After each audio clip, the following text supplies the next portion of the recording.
हे guys, welcome back. पिछले episode तक हमने देखा कि लैक्टोज अगर प्रेजेंट हुआ तो एलोलैक्टोज बना, रिप्रेसर इनएक्टिव हुआ और लैक एपरॉन ऑन हो गया। लेकिन आज एक बहुत इंपॉर्टेंट क्वेश्चन है, अगर ग्लूकोज और लैक्टोज दोनों एक साथ प्रेजेंट हो तो बैक्टीरिया पहले क्या यूज़ करेगा? इसका आंसर है ग्लूकोज। लेकिन ग्लूकोज ही क्यों? लैक्टोज भी तो एनर्जी सोर्स है। इसी इंटेलिजेंट डिसीजन को कंट्रोल करता है कैटाबोलाइट प्रिपरेशन, और अब हम इसे ही डिटेल में देखेंगे। सोचो, तुम्हारे सामने दो ऑप्शंस है, पिज़्ज़ा और सूखी रोटी। तुम पहले क्या खाओगे? ऑब्वियसली पिज़्ज़ा, क्योंकि इजीली अवेलेबल और टेस्टी है। बैक्टीरिया भी एग्जैक्टली यही करता है। उसके लिए ग्लूकोज फर्स्ट चॉइस है और लैक्टोज बैकअप फूड। इसी प्रिंसिपल को बोलते हैं ग्लूकोज इफेक्ट। अब सवाल आता है, अगर लैक्टोज प्रेजेंट है तो लैक ऑपेरॉन तो ऑन होना चाहिए, पर ऐसा हमेशा नहीं होता। अगर ग्लूकोज भी प्रेजेंट है तो लैक ऑपेरॉन फिर भी ऑलमोस्ट ऑफ रहेगा। यही है कैटाबोलाइट रिप्रेशन। ग्लूकोज की प्रेजेंस में जब लैक्टोज मेटाबॉलिज्म जीन की एक्सप्रेशन सप्रेस हो जाना, इसी को कैटाबोलाइट रिप्रेशन बोलते हैं। अब तक हम सिर्फ नेगेटिव रेगुलेशन पढ़ रहे थे, रेप्रेसर जीन को रोक रहा था, लेकिन लैक ऑपेरॉन को फुली ऑन करने के लिए एक पॉजिटिव सिग्नल भी चाहिए, और वही है CAP-CAMP system, CAP cAMP system. Glucose कम होने पर सेल को कैसे पता चलता है?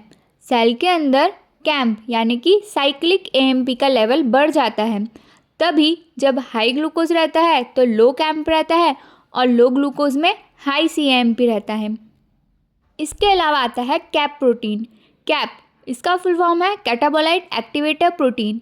इससे CRP यानी कि कैम्प प्रिप्रेसर प्रोटीन भी बोलते हैं। कैप अकेला DNA से स्ट्रांगली बाइंड नहीं करता, उसे पार्टनर चाहिए कैम्प, और ये मिलकर बनाते हैं कैप कैम्प कॉम्प्लेक्स। जब ग्लूकोज कम होता है कैम्प बढ़ता है, कैम्प कैप से बाइंड करता है, कैप कैम्प कॉम्प्लेक्स बनता है। ये प्रमोटर के पास कैप साइट पर बाइंड करता है, RNA पॉलीमरेज को स्ट्रांगली अट्रैक्ट करता है, ट्रांसक्रिप्शन रेट हाईली इंक्रीज कर देता है, और यही है पॉजिटिव रेगुलेशन। अब इसमें 4 कंडीशंस बनती है जब ग्लूकोज और लैक्टोज प्रेजेंट हो। पहली, जब ग्लूकोज हाई हो और लैक्टोज एब्सेंट हो, रिप्रेसर एक्टिव हो जाता है, कैम्प लो और जीन ऑफ रहता है। Second condition, glucose high and lactose present, repressor inactive रहता है लेकिन कैम्प लो होता है, कैप बाइंड नहीं करेगा, ट्रांसक्रिप्शन बहुत कम होगा, तो ये वीकली ऑन रहता है। Condition number 3, glucose low and lactose absent, CAP active हो जाता है लेकिन रिप्रेसर ऑपरेटर पर बैठा है, जीन ऑफ है। कंडीशन नंबर 4 एंड सबसे main, glucose low, lactose present, repressor inactive, CAP active, RNA polymerase strongly bind करेगा, मैक्सिमम ट्रांसक्रिप्शन होगा और फुल्ली ऑन रहेगा। तो इससे हमें ये पता चला कि लैक ऑपेरॉन कब मैक्सिमम एक्सप्रेस होगा। इसका आंसर है जब लैक्टोज प्रेजेंट होगा और ग्लूकोज एब्सेंट होगा, तभी लैक ऑपेरॉन मैक्सिमम एक्सप्रेस होगा। अब एक और कॉन्सेप्ट, डायऑक्सिक ग्रोथ कर्व।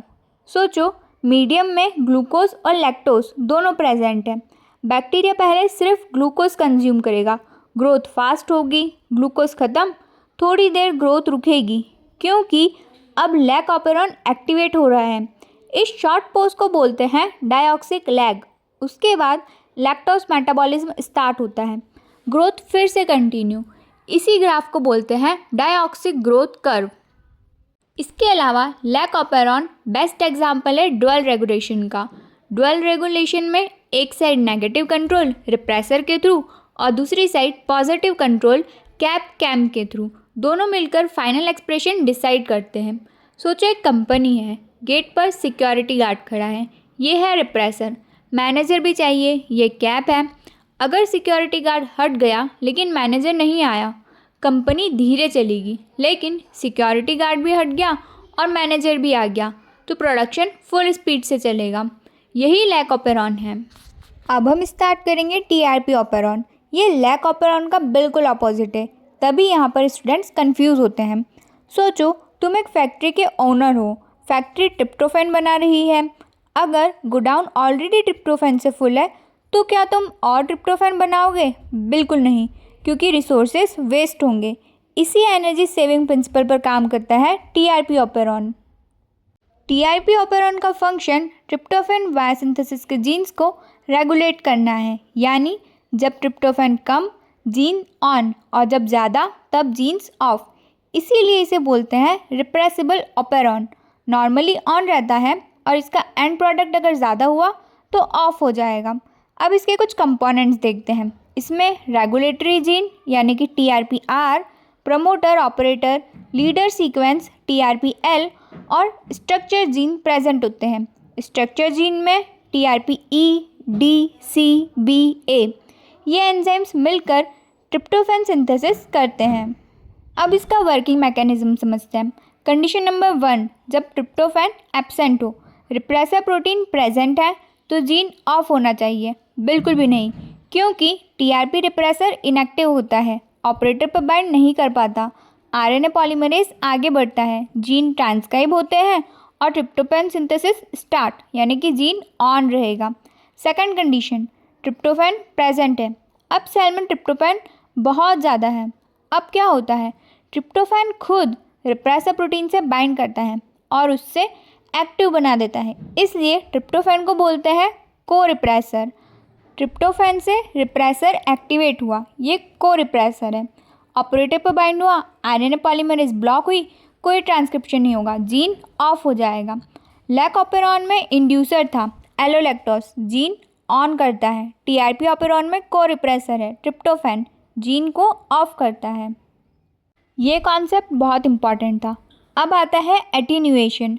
सिर्फ टीआरपी ऑपेरॉन ही नहीं, कई अमीनो एसिड्स बायोसिंथेसिस ऑपेरॉन में भी यही मिलता है। एटीन्यूएशन क्या है?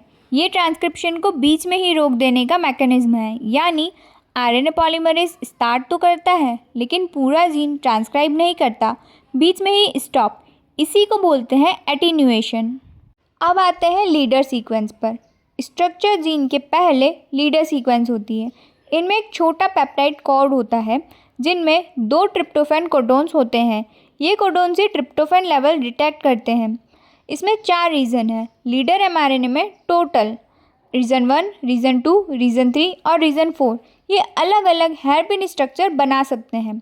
इसमें कुछ कंडीशंस भी हैं। फर्स्ट, अगर लो ट्रिप्टोफैन हुआ तो राइबोसोम ट्रिप्टोफैन कोडोन्स पर अटक जाता है। रीजन 2 और रीजन 3 पेयर हो जाते हैं। इससे बनता है 2-3 anti terminator hairpin. RNA polymerase continue करता है और स्ट्रक्चर जीन ट्रांसक्राइब करके जीन ऑन रहता है। Condition number 2, high tryptophan, ribosome जल्दी मूव कर जाता है। रीजन 3 और 4 पेयर हो जाते हैं, बनता है 3-4 टर्मिनेटर हेयरपिन। ये हेयरपिन आरएनए पॉलीमरेज को रोक देता है, ट्रांसक्रिप्शन टर्मिनेट हो जाता है और जीन ऑफ। मतलब लो टीआरपी में 2-3 हेयरपिन एंटी टर्मिनेटर, ट्रांसक्रिप्शन चलता रहेगा। हाई टीआरपी में 3-4 हेयरपिन टर्मिनेटर, ट्रांसक्रिप्शन रुक जाएगा। अब सवाल आता है, सिर्फ प्रोकैरियोट्स में ही क्यों? एटीन्यूएशन ह्यूमंस में क्यों नहीं होता? क्योंकि एटीन्यूएशन के लिए ट्रांसक्रिप्शन और ट्रांसलेशन एक साथ होना चाहिए। ये सिर्फ प्रोकैरियोट्स में पॉसिबल है। यूकैरियोट्स में न्यूक्लियस अलग होता है, इसलिए एटीन्यूएशन नहीं हो पाता है। सोचिए एक वाटर टैंक है, जब पानी कम है तो मोटर ऑन हो जाएगी, पानी भरना स्टार्ट, ये लो टीआरपी कंडीशन है। जब टैंक फुल हो जाएगा तो फ्लोट स्विच मोटर बंद कर देता है, ये हाई टीआरपी कंडीशन है। और अगर मोटर बीच में ही ऑटोमेटिकली बंद हो जाए, ये है एटीन्यूएशन। चलो अब एक क्विक कंपैरिजन कर लेते हैं लैक ऑपेरॉन और टीआरपी ऑपेरॉन में।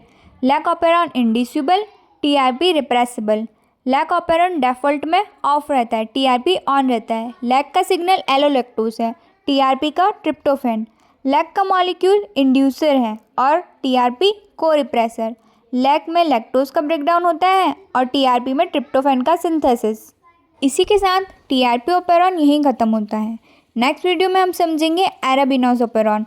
तब तक के लिए आप पढ़ते रहिए और इसके PYQ लगाना मत भूलना। मिलते हैं नेक्स्ट वीडियो में। Thank you so much for watching.